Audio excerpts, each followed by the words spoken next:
So if you look at where the New York Knicks are at right now, they are 14-8, which is third place in the Eastern Conference. We're like half a game better than we were last season to this point, and that's very encouraging considering the fact that we won 50 games given all of the injuries. Right now, the Knicks are scorching hot. If you look at their last 10 games, they're number one in net rating, number one in offense, number 15 in defense. The defense does have to improve, but the past couple of games, the Knicks have been dominant on that side of the ball. Now, obviously, who they're playing plays a large role in that. But defense, I mean, it's going to get better. It's as simple as that. Just because you've got OG Anunoby, Josh Hart, Mikal Bridges, Precious comes back. He gives you defense. Mitch is coming back. That's going to improve. But what other teams will never be able to have that the Knicks do is offensive firepower. I mean, it's not even close. It seems like every single night to this point, our entire starting lineup is scoring 10 or more. And then you've got Brunson giving you 25, Cat giving you 25, Brunson 7 assists, Cat 13 boards. Josh Hart is on fire right now from three. I mean, he leads the league in terms of percentages at the rim. He's 6'4", by the way, but he's shooting the three ball well. Let's take a look at this, guys. His last 10 games. Let's go sort that on ESPN right now. So his last 10 games, he's shooting 50% from three, which is just insane. Playing 38 minutes a night, 15 points, 6 assists, 8 boards, 2 steals. In his last 10, of course. I mean, overall, though, it's not that much different. I mean, Hart is crushing it. And you can just see that this season, things have opened up for him because the paint is open. I mean, that trade was absolutely genius. I had my doubts about it in the sense of giving up Devo and Randall after one of the better seasons since I've been alive. Actually, I would say, yeah, that was without question. Last year was the best season since I've been alive. We won 53 in 2013, but last year just had a different sort of vibe to it, and we just made a huge trade. But Cat comes in, and he's top 5 in MVP voting right now, according to NBA.com. He's spacing the floor, and he's just incredibly efficient. Let's go take a look at Cat, man, because we got to talk about him. He's crushing it right now. Back to the 5 after playing the 4 the past couple of seasons, really his whole career in Minnesota. But Cat, he's giving you 25.2 points, 13.2 rebounds, 53.1% from the field. From three, he's shooting 45%, which is actually down. He was at 54 a couple of the games ago. So that just goes to show how well he's playing, giving us 34 minutes a night. He's only missed one game, so he's been durable.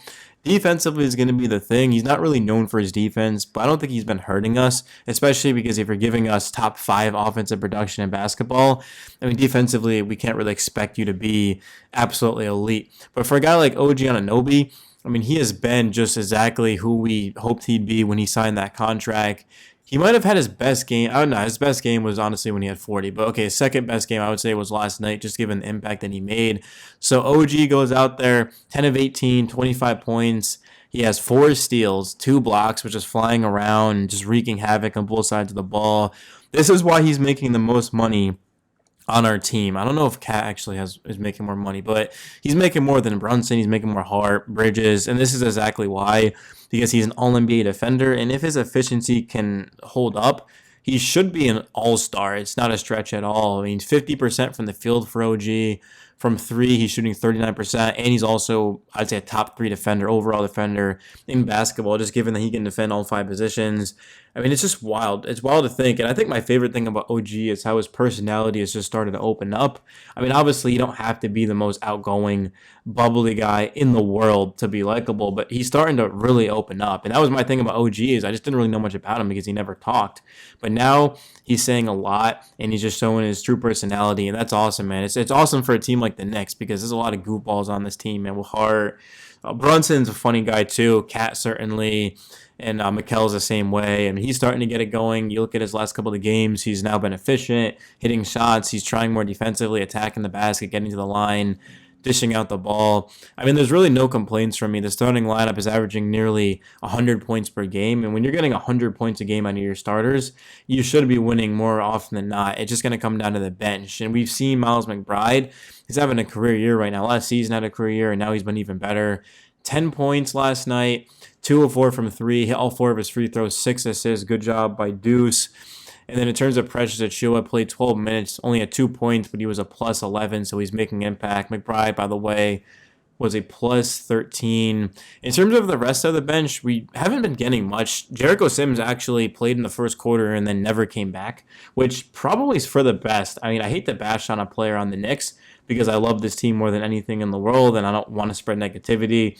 But I just don't think Jericho Sims is that good, if I'm being honest. I cannot imagine him being a consistent part of our rotation when we're fully healthy. Even when we didn't have Precious Achiuwa, I still never understood it. Now, he did put together some good stretches, but it just doesn't outweigh the bad. I mean, I'm just not a big Sims guy. He just has not gotten better to me.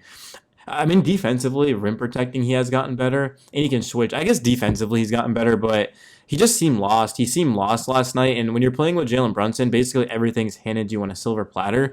Brunson had a wide open pass to him. Sims missed a layup, and then, of course, like the turnovers. It seems like he sets a decent amount of illegal screens as well. So, should the Knicks go to Ariel Laporte? I mean, probably not. I don't know how much better he'd be, but just go to Achiuwa for now. Just instead of playing Sims his 10 to 12 minutes, just give that to Achiuwa, which Sims did. Achiuwa had 12 minutes. You take away Sims at 3, now that's 15. So I don't think we'll see Jericho Sims, honestly, moving forward. Unless Cat gets into foul trouble or something like that, or there's an injury. Matt Ryan, Jacob Toppin, man, I'm looking at Tyler Cole. We just don't have a lot of depth right now. I thought Kolek, honestly, over time he would be so good to the point where we'd be forced to play him, but he just hasn't had much of an opportunity. And even without campaign last night, he played just 2 minutes, and this was a blowout game. So, and that's another thing as well, is campaign's going to give us anywhere from 8 to 10 points. I say 8 to 12 points a night. And remember, 100 points from our starting lineup on average. So, you're getting 10 from Deuce. You seem like you're getting at least 10 to this point from Miles McBride. Achiuwa is going to give you probably 6 to 8. Campaign's going to give you probably 8 points, so we'll be all right there. Mitch is going to come back and catch lobs and just get easy putbacks, things like that. So I'm pretty pleased with where the Knicks are at. I mean, we're killing it from an efficiency standpoint. Defensively, we're improving. I mean, the fact we're up to 15th in the last 10 games is really impressive considering where we started. So I don't think there's a single Knicks fan listening right now that was just completely worried about the Knicks. I mean, maybe you thought that we'd take a step back after the trade, but in terms of not having a shot, I think that's just a little bit ridiculous just because you got the best player in Karl-Anthony Towns in the trade. You're getting key guys back. And Jalen Brunson, with him on the court, you've got a chance to win. I mean, even if we're going up against the Celtics, I've been saying this time and time again, and I'll continue to say it, we've got the best player on the floor. I mean, I would make a strong argument that Josh Hart is a better basketball player right now than Jaylen Brown, who has the biggest contract in the league, and he was the Finals MVP. And I'm talking about right now. Hart is more efficient. He's a better rebounder. He's a better passer. I think he's just making more of a winning impact too. And Hart doesn't need the ball in his hand. Yeah, Brown's out giving you 25, but Hart doesn't need the ball. Like, Hart is putting up triple doubles, it seems like, on average, and he just doesn't even touch the basketball because as soon as Hart touches it, it's a shot or it's a pass or he's just going to the basket. So good job there. And am I taking a shot at the Celtics? Absolutely, because you guys know I can't stand them, and hopefully we can take them out too. If we're fully healthy, we're beating them.